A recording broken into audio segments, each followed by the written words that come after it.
Primeiramente, boa noite para quem é de boa noite e bom dia para quem é de bom dia. Eu sou o professor William e na aula de número 1 eu vou trabalhar a introdução ao direito falimentar. Imagine a seguinte situação. Imagine uma sociedade constituída pela Alexa, pelo Johnny e pela Natasha. O nome dessa sociedade é Lojas Brasilianas Limitada. E aí vai a primeira pergunta. Quantas pessoas eu tenho aí na tela? Responda no chat para mim. Eu tenho 4 pessoas. Eu tenho 3 pessoas naturais, pessoas físicas, e uma pessoa jurídica. A sociedade é uma pessoa jurídica. Agora atenção, a administração dessa sociedade ficou a cargo do Johnny, mas a sua administração não deu muito bom aqui. E você é um dos credores no valor de R$ 100.000 dessa sociedade. A sua dívida, o seu crédito, no caso, ele está constituído em um cheque, numa nota promissória ou num contrato. É você que escolhe aí onde é que está documentado o seu crédito. E a administração da sociedade continuou piorando até que a empresa faliu. Houve a sua falência. Houve a sua quebra. Houve a sua bancarrota. Essa expressão, ela é usada, mas ela é bem incomum. Ou seja, deu ruim aqui para as lojas brasilianas.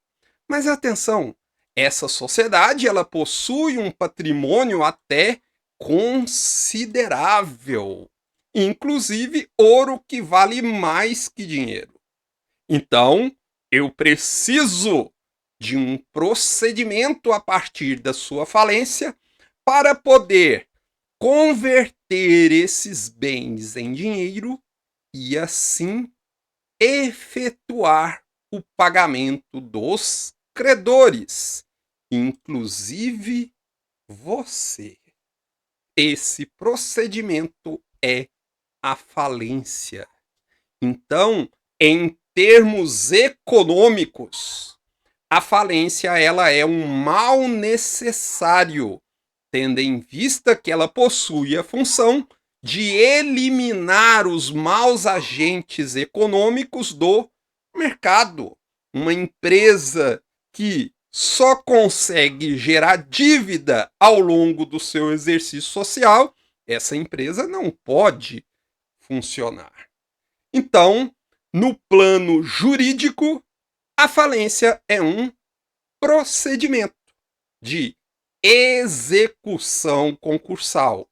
É um pedacinho da disciplina de execução que você estudou recentemente, só que aqui essa execução é relativa ao patrimônio de um empresário.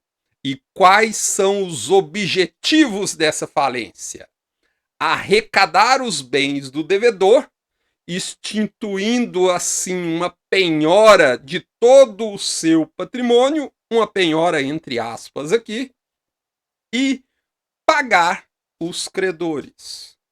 Tudo isso da forma mais rápida e menos onerosa possível para todos, para o devedor, para os credores e principalmente para o Estado.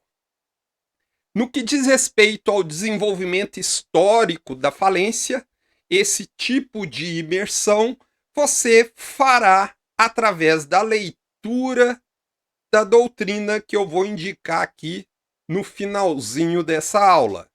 Agora, aqui na aula eu vou trabalhar simplesmente a lei de falências anterior e a lei de falências vigente. inclusive aquilo que você precisa de saber, que você precisa saber da lei anterior, vai estar tudo aqui nesse slide que eu vou mostrar para vocês agora. A lei de falências anterior era o Decreto-Lei número 7.661/45 e possuía como a sua principal característica o caráter liquidatório, ou seja, o mais importante para esse decreto falimentar era arrecadar, liquidar o patrimônio do devedor. Essa lei falimentar adotava a teoria dos atos de comércio que antecedeu a teoria da empresa que vocês estudaram aqui com o advento do Código Civil de 2002. Agora, dois grandes defeitos que existia nessa lei era, primeiro, ela proibia a recuperação extrajudicial. O devedor que convocasse todos os seus credores para negociar coletivamente uma espécie de parcelamento de todas as dívidas, ele cometia um ato de falência. E isso era gravíssimo aqui nessa lei. Agora, também tinha uma forte intervenção do Ministério Público, que era intimado a participar de todo e qualquer ato de uma falência, e também uma forte intervenção do Poder Judiciário. Por exemplo, era ele que ia definir se a empresa merecia ou não a concordata, que hoje é a recuperação judicial. E a lei vigente?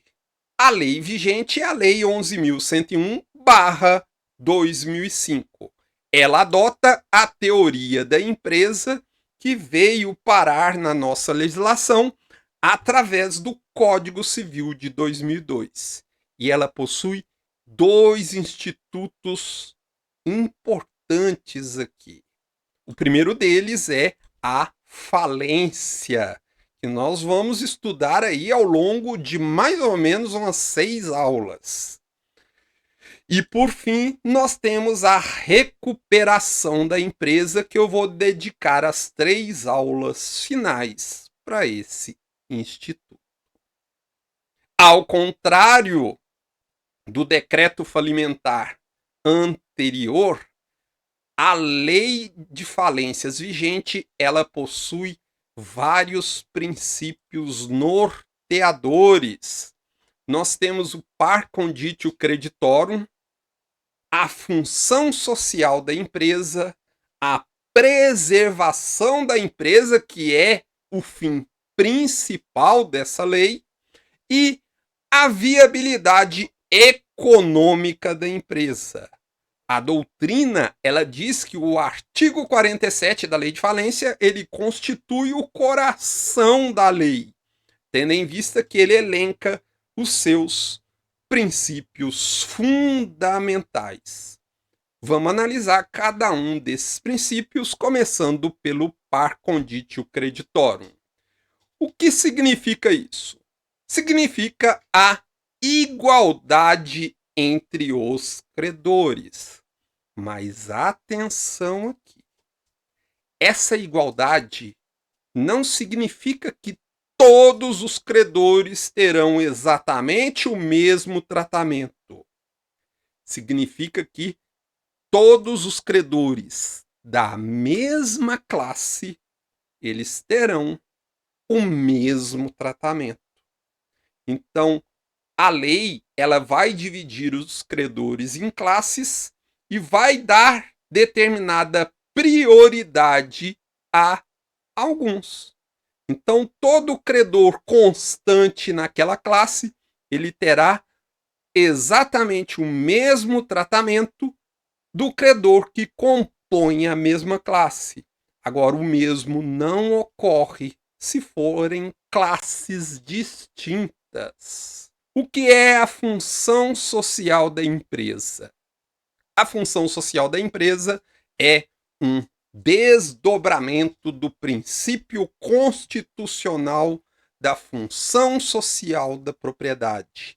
É ela que vai servir de fundamento para a recuperação judicial. A empresa, ela possui uma determinada importância que faz com que o Estado interfira no mercado para poder salvá-la. Então, ao contrário do que prega o princípio liberal, que o Estado não deve intervir de forma nenhuma, nesse caso o Estado tem que interferir para poder salvar essa empresa. Portanto, a função social da empresa, ela funciona como uma espécie de contrapeso para o princípio da liberdade de iniciativa. Em torno do conceito de empresa vai gravitar outros interesses que vão além dos interesses do empresário, dos sócios ou acionistas, que na verdade é o lucro. Então, o interesse da empresa não é apenas o lucro para o empresário.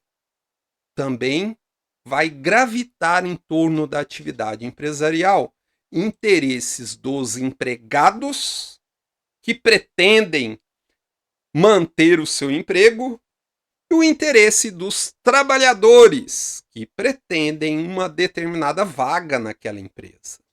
Mas atenção, o interesse dos consumidores, ele também é importante aqui, porque uma das funções sociais dessa empresa é abastecer o mercado consumidor. Imagine se você tivesse que fabricar o seu papel para poder fazer a anotação na aula toda vez que você tivesse uma aula. Não, existe uma empresa que faz isso para você. Também é interesse da empresa o interesse dos fornecedores, que tem ali uma forma de absorver a sua produção. E, por fim, o interesse do Estado no que diz respeito à arrecadação de tributos. É com base nessa função social da empresa que eu tenho um outro princípio, que é a preservação da empresa. Então, o princípio da preservação da empresa é uma mera decorrência do princípio da função social. E atenção, esse aqui é o valor máximo, o valor fundamental, a meta a ser buscada por essa lei. Agora, observação importante aqui é que esse princípio ele não é absoluto. Conforme eu falei agora há pouco, a falência ela é um mal necessário e, portanto, a empresa, para ser preservada, ela tem que demonstrar que ela possui condições de se manter no mercado. Ou seja, ela tem que demonstrar que ela possui viabilidade econômica. Então, o princípio da viabilidade econômica é uma condição para a preservação da empresa. Agora, o que eu vou analisar para ver se aquela empresa possui viabilidade econômica ou não? Isso aqui é no plano teórico, viu, gente? Na prática, quem vai decidir se a empresa vai recuperar ou falir são os seus credores. Se o credor não estiver botando muita fé ali no plano de recuperação daquela empresa, ele simplesmente vai requerer a sua falência.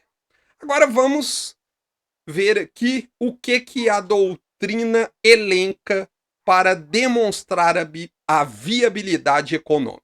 Primeiro, a importância social. Uma determinada empresa ela possui uma importância para a sociedade no local em que ela está estabelecida. Imagine uma empresa em uma cidade pequena, que emprega 50% da mão de obra do local. A falência dessa empresa para aquela cidadezinha, ela vai representar um prejuízo gigante para a economia local. Mão de obra e tecnologia. Existem empresas que possuem uma tecnologia mais defasada que não merecem ser preservadas, no sentido que existem tecnologias, no sentido de conhecimento, melhores para substituir aquela atividade.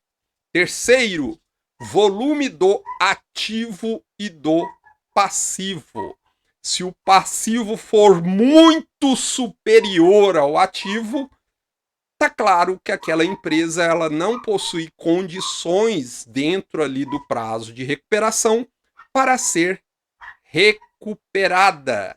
Idade da empresa. Uma empresa que foi montada há 6 meses, ela não precisa, não merece a atenção do Estado para ser preservada, uma vez que eu preciso que essa empresa esteja constituída no mercado no mínimo há 2 anos.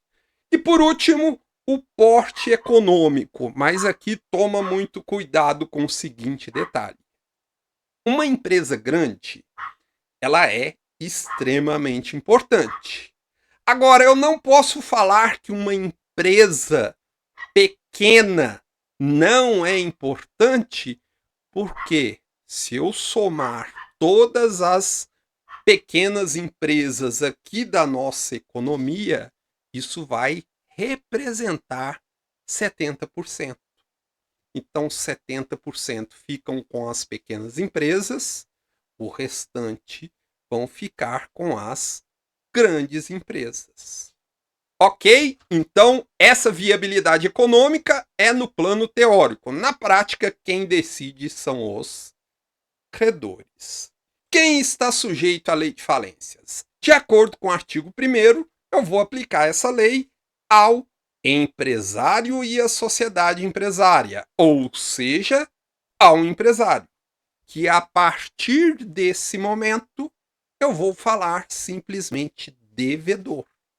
Então, nessa disciplina, quando eu falar devedor, significa que ele é empresário. Essa lei se aplica ao empresário. E quais as formas de exercício da empresa? Eu tenho 2 tipos de empresário. O empresário individual, que é sempre uma pessoa física, e eu tenho a sociedade empresária, que é uma pessoa jurídica. Mas, professor, e a Eireli? A Eireli foi revogada. Isso aqui não existe mais. Então, se você vai abrir uma indústria, se você vai abrir uma loja, se você vai exercer qualquer tipo de atividade empresarial, você tem essas 2 opções. A empresa individual e a sociedade empresária. Quem não está sujeito à lei de falências? Primeiro, aquele que não é empresário. Dessa forma, uma sociedade simples, uma fundação, uma associação não estão sujeitos à lei de falências. O artigo 2º da lei de falências, ele vai elencar algumas atividades que são tipicamente empresariais. Tudo isso aí é empresa, exerce uma atividade econômica numa perspectiva ali de obtenção de lucro. Mas atenção, a lei vai excluir essas atividades dessa lei. Por quê? Existem outras leis que vão regulamentar a sua quebra. Então, a primeira delas é a empresa pública, a segunda, a sociedade de economia mista. O que as duas têm de comum? O Estado participando do capital social. Você vai estudar mais detalhes sobre a empresa pública e a sociedade de economia mista lá na disciplina de Direito Administrativo. No inciso 2, eu tenho a instituição financeira, um banco. Esse banco, seja ele público ou privado, ele está fora da Lei 11.101/2005. Mas, professor, banco então não quebra? Quebra, mas ele não quebra com base na lei que nós vamos estudar aqui ao longo desse semestre. Consórcio também não está sujeito à lei de falências. Sociedade operadora de plano de assistência à saúde também está fora dessa lei, bem como uma seguradora. Eu destaquei aqui no slide e na apostila para vocês também vai estar destacado os principais, aqueles que você tem que guardar de cabeça. A legitimidade passiva de um pedido de falência, ou seja, o réu, aquele que ocupa o polo passivo da ação, será sempre um empresário, exceto os casos do artigo 2º que eu passei para vocês. E a legitimidade ativa? Ou seja, quem pode ser autor de um pedido de falência? Quem pode ocupar o polo ativo dessa demanda? Esses casos estão lá no artigo 97 da Lei de Falências, que eu vou trabalhar agora com você, começando pelo próprio devedor. O próprio devedor, se ele vê que não tem condições de continuar exercendo a sua atividade, ele pode requerer a sua autofalência. Mas atenção, aqui não é uma faculdade. O devedor ele possui a obrigação. Então, se o devedor que está em crise não possui os requisitos para requerer a recuperação, ele deve requerer a sua falência. Mas atenção, a lei não fixa uma sanção. E, portanto, essa obrigação, ela é inócua. É uma letra morta aqui na lei.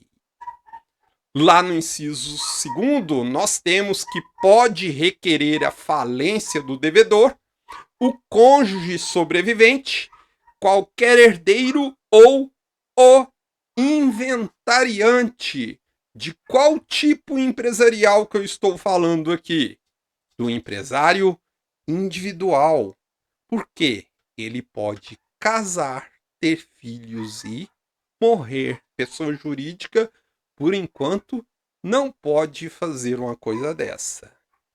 No inciso 3, nós temos o caso do cotista ou acionista que deve requerer a falência da empresa que eles fazem parte do capital social, até mesmo para se proteger patrimonialmente de eventual problema.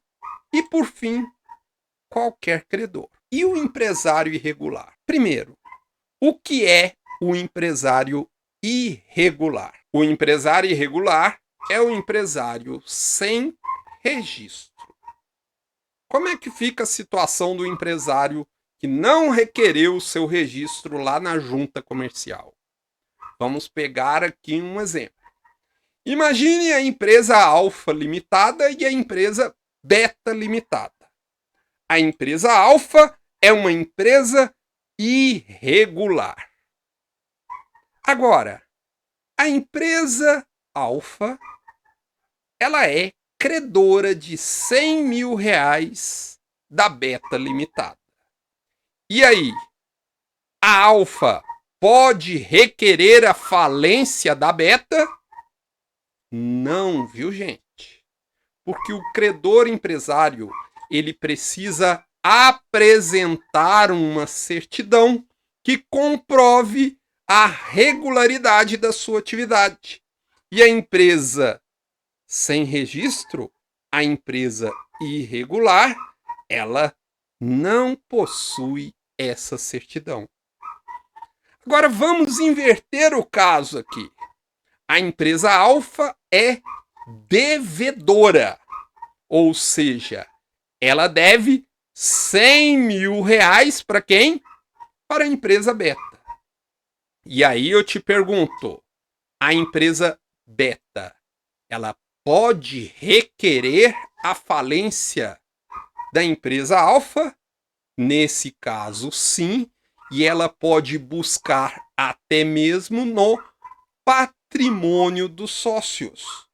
Ela vai requerer a execução, ver que é uma empresa irregular e, opa, vou buscar no patrimônio dos sócios a satisfação do meu crédito. Portanto, o empresário irregular, ele pode ter a sua falência decretada, mas ele não pode requerer a falência de outro empresário. Resumindo a situação aqui do empresário irregular. Ele pode ter a falência dele decretada, mas ele não pode requerer a falência de outro empresário. Qual é o foro competente em que eu vou propor o meu pedido de falência? Então imagine aqui que as lojas brasilianas, ela possui 3 estabelecimentos. Em Uberlândia, em Uberaba e em Araguari. Sendo que Araguari é a sede contratual. E aí, eu te pergunto, onde que eu vou propor o meu pedido de falência? Lembre-se que você é credor. De acordo com o artigo 3º da Lei de Falências, é competente para decretar a falência aqui da Brasilianas Limitada o juízo do principal estabelecimento. Atenção, essa bolinha verde aqui não é o tamanho da cidade, é o tamanho do estabelecimento. Araguari aqui é o menor porque lá tem a sede contratual. Lá vai ter o quê? Meia dúzia de computadores e uma mesa grande para as reuniões. Onde tem caminhão, maquinário e galpões em Uberlândia e Uberaba. Visualmente aqui eu consigo perceber que Uberlândia é o principal estabelecimento. Agora atenção, a lei não define o que é principal estabelecimento. A doutrina e a jurisprudência, ela leva em consideração o aspecto econômico, ou seja, se naquele local o devedor ele concentra um grande volume de negócios, se ali possui bens, e isso daqui tem a função de facilitar o concurso dos credores e também a arrecadação desses bens. No caso da sede contratual, é importante ressaltar aqui o seguinte: a sede ela pode ser alterada contratualmente a qualquer momento. Qualquer momento eu faço uma alteração no contrato social e vou averbar aquela nova sede. Agora, qual é a vara que eu vou propor essa ação? Na cidade de São Paulo, existe uma vara especializada de direito empresarial. Somente na cidade de São Paulo. Em qualquer outro lugar, eu vou propor pedido de falência numa vara civil. Eu preciso destacar aqui o parágrafo 8º do artigo 6º, que diz que a distribuição do pedido de falência ela vai prevenir a jurisdição para qualquer outro pedido relativo ao mesmo devedor. Isso significa que, se eu fiz o o requerimento do primeiro pedido de falência lá na primeira vara civil e o devedor efetuou o pagamento e não teve a sua quebra decretada, isso significa que o segundo pedido de falência ele tem que ser feito lá na primeira vara civil. O terceiro pedido, também lá na primeira vara civil, bem como todo e qualquer outro pedido. A lei não fala somente do pedido de falência, mas recuperação judicial e homologação de plano de recuperação extrajudicial também é exatamente a mesma coisa. Tem que ser feito aqui no juízo da primeira vara civil por força do parágrafo 8º do artigo 6º. Uma vez que houve o pedido de falência e foi decretada a falência do devedor, eu digo que aquele juízo, o juízo da falência, ele é universal. Como assim universal? Porque ele tem o poder de atrair outras demandas. Veja aqui a primeira parte do caput do artigo 76. O juízo da falência é indivisível e competente para conhecer todas as ações sobre bens, interesses e negócios do falido. Portanto, se o devedor for executado em uma ação de execução que tramita lá na terceira vara civil, essa ação de execução ela vai parar lá na primeira. Então, se o mesmo devedor é réu de uma ação indenizatória lá da sexta, essa ação ela vai lá para a primeira. E se ele é executado lá na nona vara civil, esse processo vai lá para a primeira vara. Por quê? Qual é a função disso? Simplesmente facilitar o procedimento. Imagine você num processo complexo que é a falência, com ações distribuídas em todas as varas cíveis. Ia ser um pouquinho mais complexo do que já é. Esse juízo da falência, ele possui algumas ressalvas.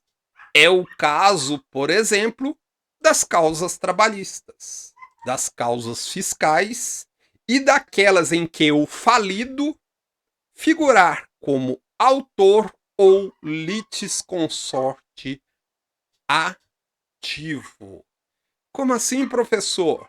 Então, se o devedor ele é réu de uma execução fiscal que tramita lá na primeira vara da Fazenda Pública, esse processo continua tramitando lá. Da mesma forma, é o caso de uma reclamatória trabalhista, que vai continuar tramitando lá na segunda vara do trabalho, e de uma execução em que o falido é o exequente. Nesse caso aqui, ele é o credor naquela ação. Todos esses casos aqui, o processo continua tramitando e o seu resultado, o seu produto, ele vai lá para o juízo da falência. Mas não é somente esses 3 casos. Eu preciso de acrescentar mais 2 aqui. Se a ação demandar uma quantia ilíquida, uma quantia que dependa de um procedimento para apurar o valor, esse processo continua tramitando no seu juízo de origem, bem como ações que tramitam na Justiça Federal. Se existe o questionamento de uma patente ou um uso indevido de marca, esse processo ele continua lá na Justiça Federal. Então, para finalizar aqui o juízo universal da falência, também chamado de vis atractiva, nós temos que ele é, então, relativo. Então, o juízo universal da falência, ele não é absoluto, ele é relativo, tendo em vista que algumas demandas não são atraídas por esse juízo.